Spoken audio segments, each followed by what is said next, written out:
Okay, so let's start with basic how human evolution actually started on the Earth. So life began on Earth. We all know that is 4.5 billion years ago. Okay, that is how the life actually began on Earth. So there was like a lot of reactions between the. Say it again. Did anybody said anything? No, someone just unmuted their mic and then it was an echo. Okay, got it. So 4.5 billion years ago, actually, life began on Earth, and initially there was a chemical reaction between water, the temperature, the clouds, and everything, and then one cell came on Earth. It started with a cell. Okay, now that cell, then there were like single-celled organism. The single-celled organisms are those organisms who only had like a cell. Okay, so they had single cell, like for example bacteria, so they had just single cell. Okay, but like I don't know, we have done this in a couple of classes before, that a single cell means they just had a single cell, there was no nucleus in that cell. Okay, so they were the most primitive ones. So it actually, when evolution started, the first ever species in this evolution were this microscopic bacteria. That is, they had single cell and they didn't have any nucleus. They were known as prokaryotes. Okay, then later what happened, several years evolution took place, and then we started getting organisms which has multiple cells. The organism had multiple cells, and they were known as multicellular organism because they had multiple cells. Now more evolution took place, and in every cell we were able to see a nucleus. Every cell had a nucleus. At the center it had a nucleus, right? So that means evolution took place. There was just a single cell organisms were there, that is bacteria. They formed multicellular organisms, and this multicellular organisms then started having nucleus in the center. Now this multicellular organisms were known as eukaryotes. It doesn't matter, you don't have to remember prokaryotes and eukaryotes, but it is there in your fifth, sixth, and seventh grade. You have the same topic going at advanced level. Okay, so initially in the evolution, you had single cellular organisms which had just one cell. There was no nucleus.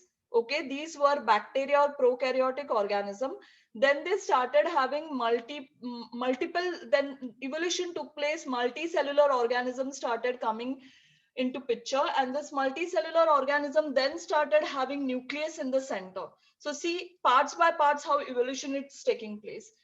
Now afterwards what started happening is, this multicellular organisms, let's say this is a multicellular organism, they started developing tail like structure which is known as flagella. Flagella is nothing but a tail like structure.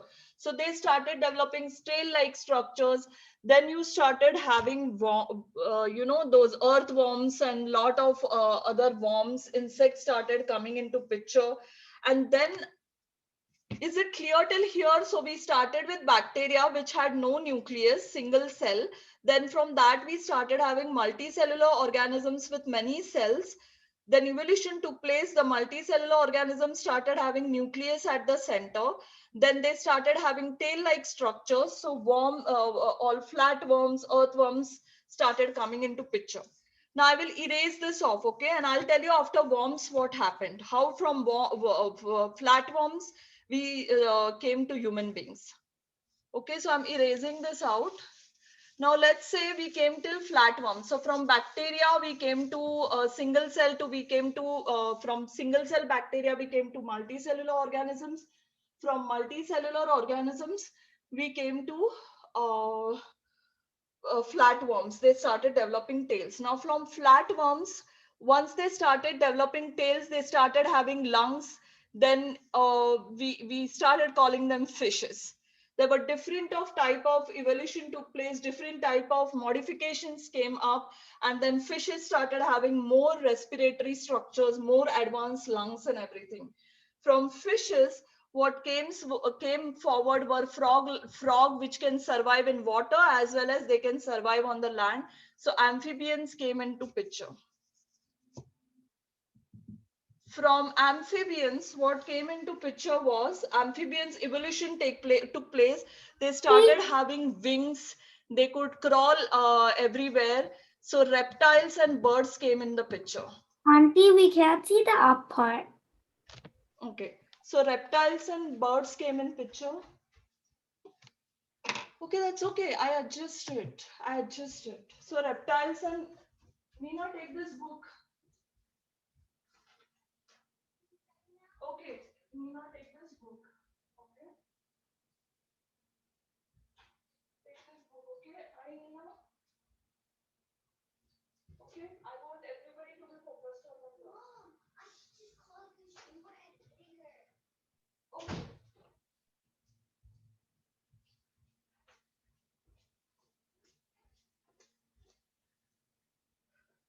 Okay. So from fishes we came to amphibians. From amphibians we came to reptiles and birds. From reptiles and birds, then we came to mammals. Okay. And from mammals, then we started having four-legged mammals, and from them there was certain evolution in certain animals, and then from monkey, I think there were several millions of years, and then human evolution took place, and we started having more advanced features. In between, there were evolution, and plants also emerged in this evolution period. Okay. Now, also it is said that during this whole evolution, there was an era where you had dinosaurs as well.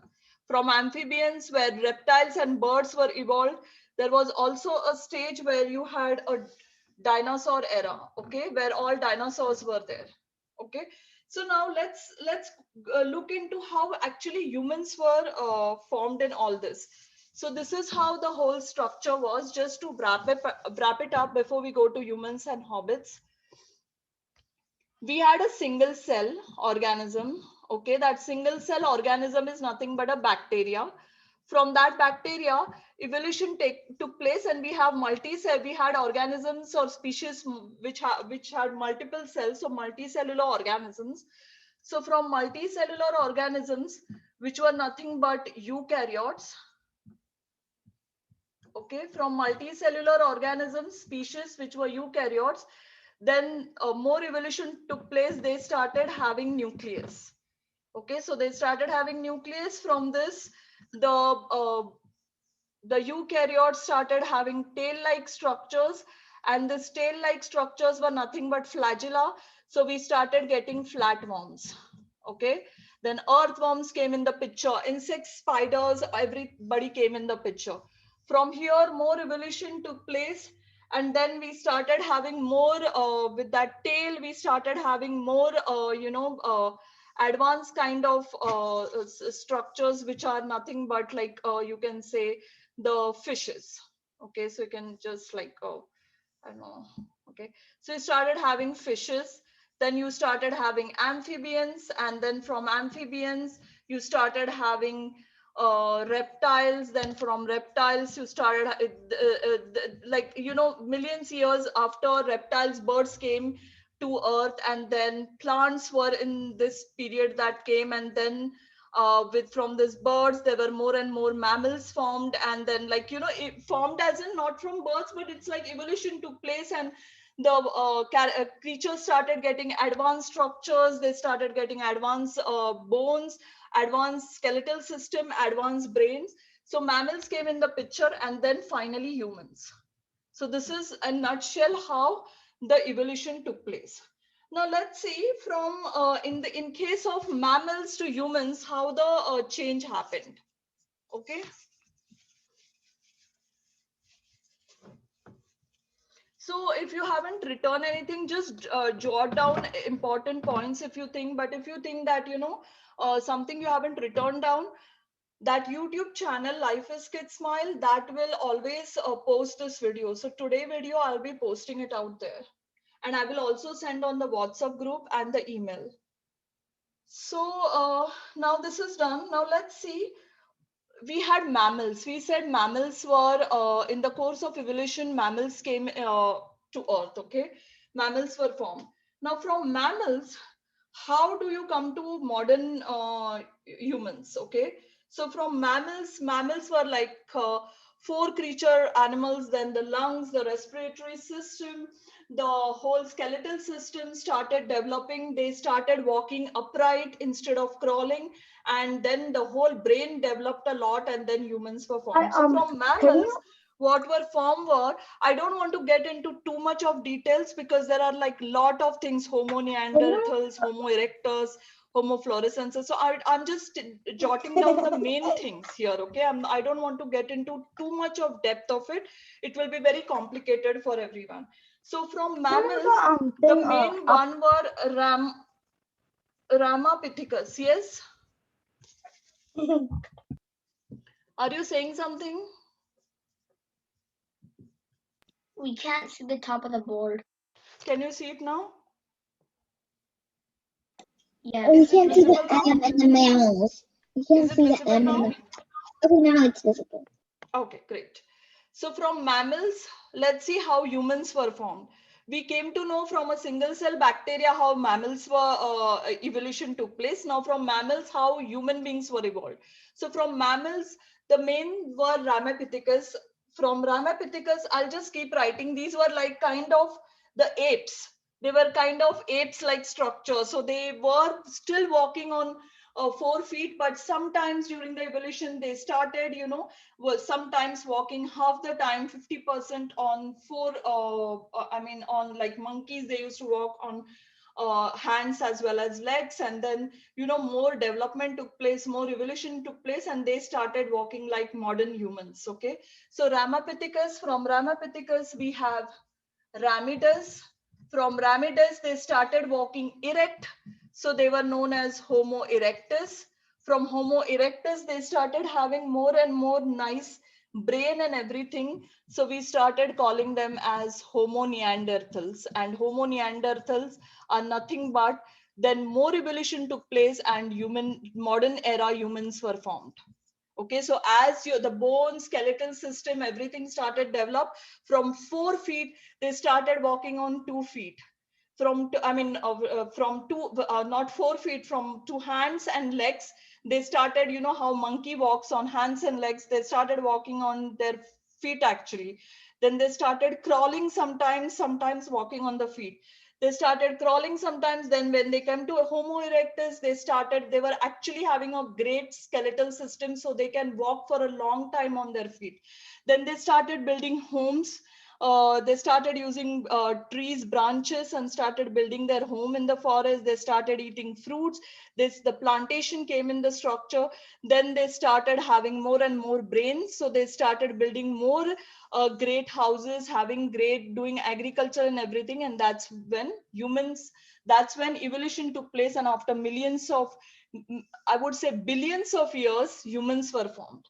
Okay. Now there is also one more. They are saying there is also Australopithecus, but these are like very high terminologies, so I don't expect you to learn so much. But in short, from mammals, how humans were formed is not really from monkeys. Yes, monkeys were there. From monkeys are our ancestrals, but it's like from monkeys there were several millions of years evolution took place. So from mammals, they were like apes. From apes, like I told you, they started walking erect. So Homo erectus were born, and from Homo erectus, they started having more brains. So Homo neanderthals were born. Now let's see what exactly is hobbits. Okay, because you have that in your elementary school, you have all of this. In middle school, you have all of this, but you also have main is hobbits. So let's see, let's talk about hobbits.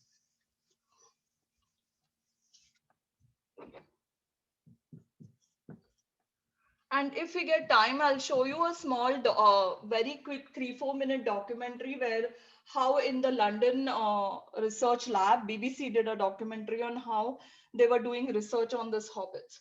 So basically, how